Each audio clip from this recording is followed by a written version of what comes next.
Bonjour tout le monde. Dis bonjour, wesh. Wesh, bien ou quoi? C'est pas rajouté au montage. Vas-y, tu peux y aller. Gros sac de merde. Ouais, descends, ouais. Ouais, descends, je te baise. Alors, c'est parti. Bonjour tout le monde, j'espère que vous allez bien. Bonne rentrée. Comme ça, c'est dit. C'est chiant, je sais. Ça va être une année assez compliquée pour tout le monde, hein, parce que ça fait très longtemps qu'on n'est pas allé en cours, du coup on a perdu un peu l'habitude, je sais que c'est dur, mais courage, parce que vous n'avez pas le choix, c'est comme ça maintenant, c'est triste, mais allez, faites des études, faites ce que vous voulez et ce que vous aimez bien sûr, ça sert à rien de faire des études pour faire des études et parce que c'est bien payé plus tard, parce que voilà, ça ne sert à rien, vous n'avez pas aimé ce que vous faites et il n'y a rien de plus beau d'aimer ce qu'on fait. Enfin bref, dans cette vidéo vous allez vous dire peut-être, mais Louis, de quoi tu vas parler? De quoi je vais parler dans cette vidéo? Tout simplement je vais parler de deux thèmes. La première partie qui sera ce qui s'est passé en 2020, côté perso, les réussites et peut-être les échecs si on a eu, puis après YouTube. Pour ceux qui savent pas, je fais des études en cinéma audiovisuel à la fac. J'ai validé cette année, une bonne fois pour toutes, ma licence. Enfin bref, et du coup, après la licence, il y a ceux qui vont bosser et il y a ceux qui veulent continuer encore les études. Et bah moi j'ai décidé de continuer les études parce que j'ai pas envie d'encore de bosser, avoir des responsabilités de bâtard et le stress du monde du travail, pas maintenant en fait. Enfin bref, après la licence, il y a un truc qui s'appelle le master. Mais pas là en master, il faut être accepté en master. Et là... Enfin bref, pendant un mois, je me suis donné à fond pour avoir mes masters. Je me suis inscrit précisément à 3 écoles, Paris 1, Paris 3 et Paris 8. Et comment vous dire, un mois et demi de travail, hein, de lettres de motivation, de CV. Par exemple, Paris 8, il demandait un scénario de 30 pages maximum. Et voilà, je vous mettrai... un truc ici, ça c'est mon scénario et je vous montre juste un bref truc, mais bref c'est immense, ça a fait 30 pages en tout, vraiment pour moi je suis trop fier de ce que j'ai écrit, mais malheureusement je me suis fait bâcher comme une merde.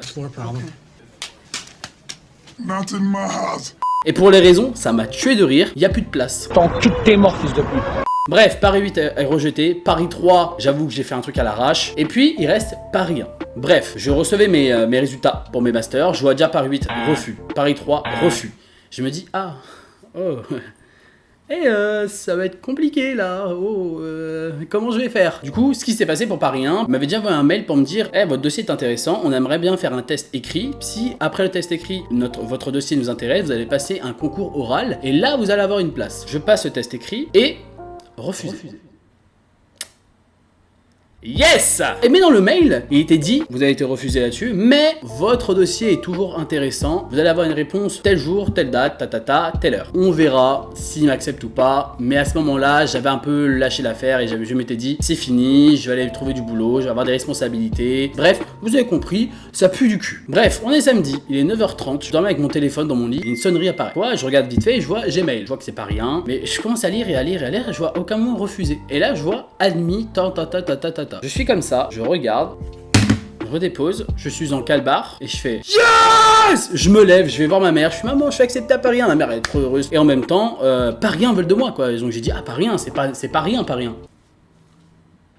Enfin bref, je voulais vous dire ça parce que déjà je suis fier de ce que je fais et je suis fier de moi en termes d'études parce que premièrement c'est que moi et le système scolaire ça a toujours été extrêmement compliqué, mais pas que, c'est aussi avec le contexte actuel en fait, c'est une année voilà comme je vous dis très compliquée. Non mais voilà, non mais ouais, donc je suis assez content dans le côté perso parce que j'ai des amis, j'ai une famille, j'ai voilà, tout se passe bien en fait, tout se passe bien et je sais pas, mais je sais que en France c'est pas très bien vu de montrer ta positivité et voilà, de montrer que t'es content de ce que tu fais, mais moi j'ai envie de vous montrer, j'ai envie de vous le dire parce que je suis trop content. Voilà. Enfin, bref. Seconde partie de la vidéo, on va parler de YouTube et moi. La question qu'on me pose pas souvent, parce qu'il faut arrêter de faire le mec qui avait des millions d'abonnés, mais on me pose des questions souvent, c'est toujours la même qui vient toujours au début. Pourquoi Louis, tu ne fais pas plus de vidéos? Pourquoi je ne fais pas beaucoup de vidéos? Parce qu'il faut savoir déjà, j'aime regarder des vidéos YouTube, oui, j'aime en faire, mais c'est pas du tout ma passion première. Par exemple, comme d'autres passions qui passent avant YouTube, le foot, le cinéma, les animés, mon entourage, les jeux vidéo, et après il y a YouTube. Vous avez compris, YouTube c'est pas du tout ma passion première. Et du coup, moi je fais YouTube tout simplement pour m'entraîner, pour avoir cette pratique, pour tenter des choses, apprendre des choses. Je fais pas YouTube juste pour faire des vidéos.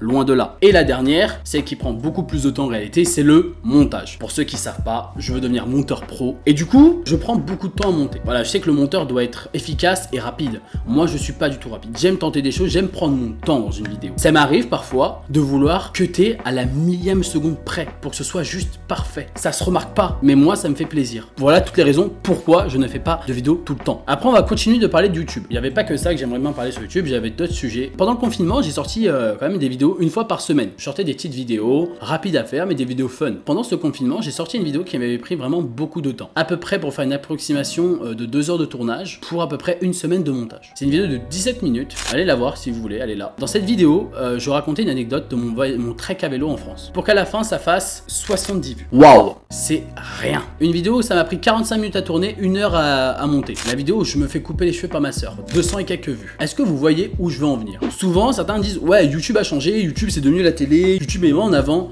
ses contenus faciles parce que les gens consomment ce genre de trucs. C'est pas YouTube qui le met en avant juste comme ça parce que YouTube sait que ça fonctionne. Bah ouais, dites-vous déjà que moi je veux pas en vivre. Hein. C'est pas ma passion première. Déjà ça me touche quand mes vidéos ne font pas assez de vues et d'autres font beaucoup plus de vues alors qu'elles méritent pas autant. Quand je parle beaucoup de vues, certains vont me dire frérot tu parles mais ça va, t'as pas atteint le million. Mais pour ma chaîne c'est beaucoup. On en vient. Demain, le youtubeur qui va en vivre et qui veut faire YouTube toute sa vie, il dit bah ouais en fait je fais des vidéos réactions et ça fait le million de vues. Je fais une vidéo où je fais un travail de recherche, je fais de l'analyse, ceci, cela, ça fait 10 000 vues. 1 million, 10 000, ouais bah frérot, je choisis mon camp à un moment. Vous voyez ce que je veux dire ou pas? Et en fait, là où je veux en venir, c'est que pendant le confinement, à un moment, j'ai longtemps réfléchi et longtemps parlé avec mon pote Anthony. Je voulais un peu arrêter YouTube. Véronique fait un infarctus. Et là il m'a dit une phrase, il m'a dit frérot n'oublie pas que tu fais YouTube principalement déjà pour t'entraîner. Et si demain que t'arrêtes YouTube, on sait très bien, tu vas arrêter de monter à côté, tu vas complètement oublier. Et du coup tu vas perdre du niveau. Quand il m'a dit ça, je me suis dit putain, il a raison. Et même si YouTube, comme je vous dis, hein, YouTube c'est pas ma passion première, ça fait quand même chier. Tout artiste aime bien quand leur projet, leur œuvre est récompensé à la juste valeur. Enfin bref, et du coup je n'ai pas envie d'arrêter YouTube, au contraire j'ai envie de continuer. Est-ce que tu peux faire l'outro s'il te plaît Groot? Oh là là là là, qu'est-ce qu'il est mignon. Tu peux dire un truc ou pas? Mais laissez-moi dormir, Zampi. D'accord, je te casse les couilles, c'est ça? Exactement, ouais. T'es bien renseigné, toi. D'accord, allez, salut!